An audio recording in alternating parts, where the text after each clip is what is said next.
जश्न आजादी की रंगारंग तस्वीरों के पीछे है वो काली सफेद तस्वीर जिसकी त्रासदपूर्ण यादों से अब तक नहीं उबर पाया है भारत।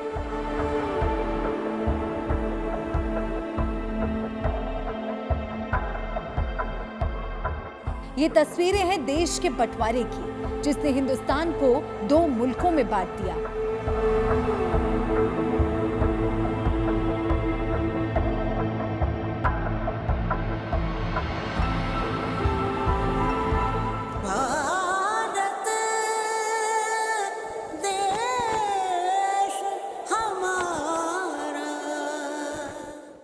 देश मना रहा है आजादी का अमृत महोत्सव। घर घर तिरंगा फहराया जा रहा है, तिरंगा रैली निकाली जा रही है। रेलवे स्टेशन से लेकर ऐतिहासिक इमारतों को रंगारंग रोशनी से सजाया गया है। आजादी के 75 साल पूरे होने के मौके पर जश्न में डूबा है पूरा देश।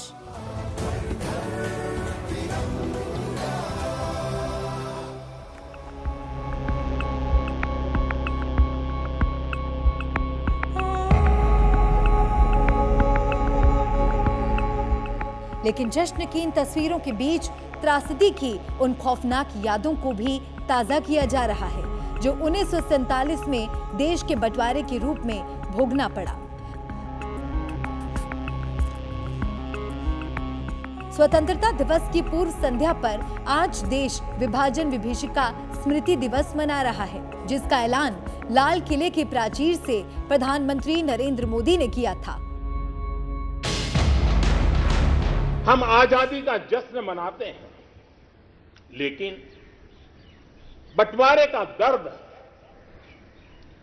आज भी हिंदुस्तान के सीने को छल नहीं करता है।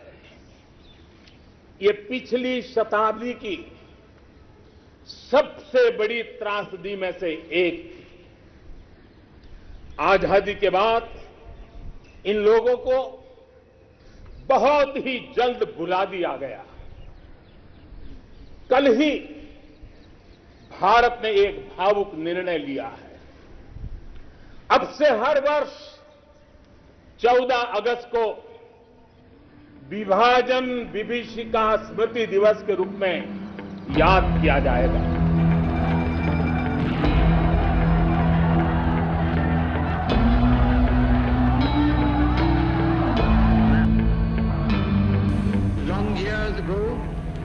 We made a tryst with destiny, and now the time comes when we shall redeem our pledge, not wholly or in full measure, but very substantially.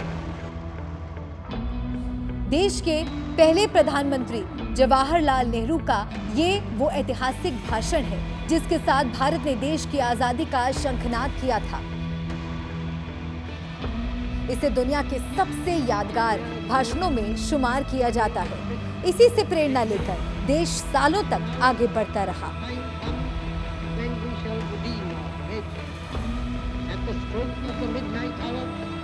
देश के निर्माण में लगकर हमने उन जख्मों को बुलाने की कोशिश की जो बंटवारे के रूप में मिले थे।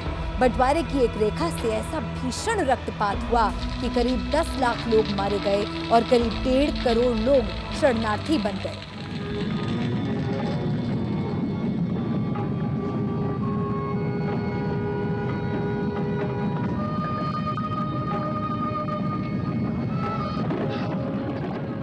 जो लोग विभाजन के समय अमानवीय हालात से गुजरे, जिन्होंने अत्याचार सहे, जिन्हें सम्मान के साथ अंतिम संस्कार तक नसीब नहीं हुआ, उन लोगों का हमारी स्मृतियों में जीवित रहना भी उतना ही जरूरी है।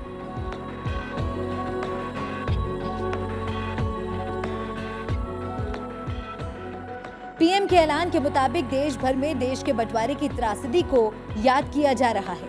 लोकसभा में स्पीकर ओम बिरला ने कल इस पर प्रदर्शनी का उद्घाटन किया तो दिल्ली में बीजेपी दफ्तर में भी फोटो प्रदर्शनी लगाई गई। देश के तमाम रेलवे स्टेशनों पर बंटवारे के दर्द पर तस्वीरों की प्रदर्शनी लगाई गई है। यूपी के प्रयागराज और आंध्र प्रदेश के विजयवाड़ा की ये तस्वीर आप देख सकते हैं। लेकिन इस आयोजन पर विपक्ष ने तीखे सवाल उठाए हैं। कांग्रेस के मीडिया प्रभारी जयराम रमेश ने ट्वीट किया, 14 अगस्त को विभाजन विभीषिका स्मृति दिवस के रूप में मनाने के पीछे प्रधानमंत्री की वास्तविक मंशा सबसे दर्दनाक ऐतिहासिक घटनाओं को अपने राजनीतिक लाभ के लिए इस्तेमाल करना है। लाखों लाख लोग विस्थापित हुए और जाने गई।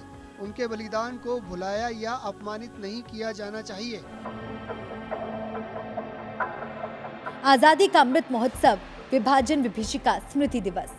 ऐसे वक्त में जब देश एक तरफ आजादी का अमृत महोत्सव और विभाजन विभीषिका स्मृति दिवस मना रहा है, बंटवारे के विलन पर सियासी संग्राम भी शुरू हो गया है। ताजा बयान आया है आरएसएस के वरिष्ठ प्रचारक इंद्रेश कुमार का, जिन्होंने विभाजन को बापू की भूल बताया। 75 साल पहले भारत को आजादी मिली थी विभाजन के रूप में। बापू अगर जिन्ना और नेहरू को अपना एडीसी नहीं चुनते